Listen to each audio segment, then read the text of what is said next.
Also, John, I had a friend send me an email, and it was my friend Josh Swanson, who isn't prone to sending really smart questions, and he did this time in the upset of upsets.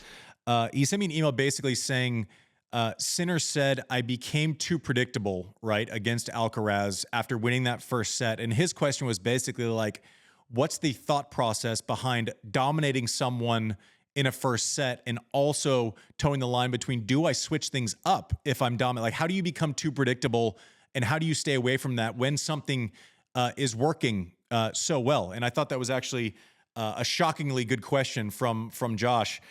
Who's going to appreciate me saying that, I'm sure. But it's the little things, right? It's not as if you have a pattern that you're going to get away from, right? It's moving the second serve around the box a little bit, right? Maybe serving and volleying when you're up 40-15 in a game, hitting a second serve to the forehand when he goes wide, as opposed to kind of nursing the backhand like he was doing early. Maybe it means taking a big swing to the middle. So it's not an out and out change of tactics, right? He's not looking to all of a sudden, I've been winning baseline rallies by playing bully ball, and all of a sudden I'm going to try to get into extended rallies. It's just those little things. It's not so much something that has a direct impact on Carlos in that given point or shot. It's an investment into something that Carlos actually has to think about and process for when he's trying to adjust, right? It's like, okay, every 5 or 6 second serves, he's running it a different direction. So I can't completely sell out and kind of drop way back and try to hit forehands, which he did, right? There is a solve for something, but it's little adjustments where you're basically threatening changing as opposed to out and out. There's no world where you're doing something, it's working, you're up 6-1, so therefore you completely change everything. But I do think it's a nuanced question anyways. Yeah, I wonder how much of that depends on context, right? Both the opponent, who is he, how many times have you played each other? If these guys were playing for the first time and you win a set 6-1, you'd be crazy to start changing your pitches. The flip side is, if you know this guy's got to come back against him, this is the end. What was that? I think that was, how many times have they played? I think that was, the eighth match? I think there were four. Yeah, I think Sinner was up 1. If it was 3-2 or 4-3. 4-3, yeah. So, I mean, first of all, I love this rivalry in so many ways. Part of it is just these are the two best players under age 25. They played 8 times. They're 4-4. I think they'd won, going into that match, I think they'd won the same number of titles. Weirdly enough, it's different. It's a lot like Roger and Rafa. Different as their bodies are, they weigh like within 2 pounds of each other. I mean, there's just a lot of difference, but also a lot of symmetry. But yeah, I was surprised by the way that match played out after a 6-1 first set. And you got the feeling Sinner said, this is like a Mas Macho match, right? They know these guys don't exist in bubbles. They know the significance. And Sinner comes, he's won the major. He's gotten the head-to-head on the rivalry now. He wins that set 6-1.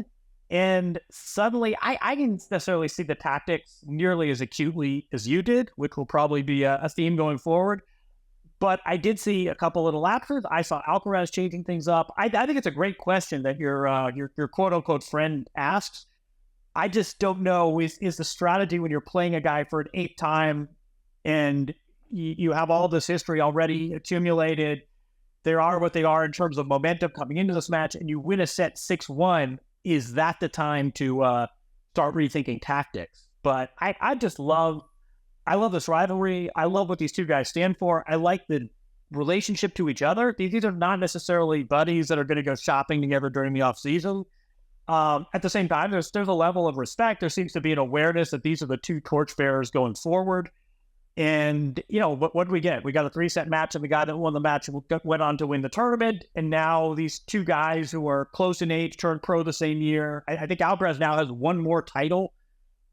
Check me on this. So I think now he moved ahead 13-12, but the head-to-head is 4-4. And to your prior point, we may not have Roger, Rafa, Novak. We're going to be just fine here.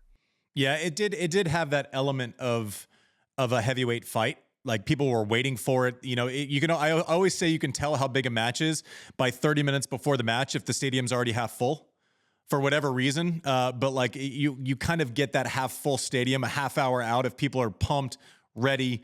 And also, like, I thought Sinner ran through that first set and I'm like, Has he separated a little bit? Like, is this, I mean, it was 6-1 and it looked like a 6-1 set, right? It didn't look like, and then credit to Alcaraz, right? Started playing a little bit differently, realized he needed to play some drop shots, to play different heights. Going straight through him was not, I don't know that you can go straight through Sinner anymore.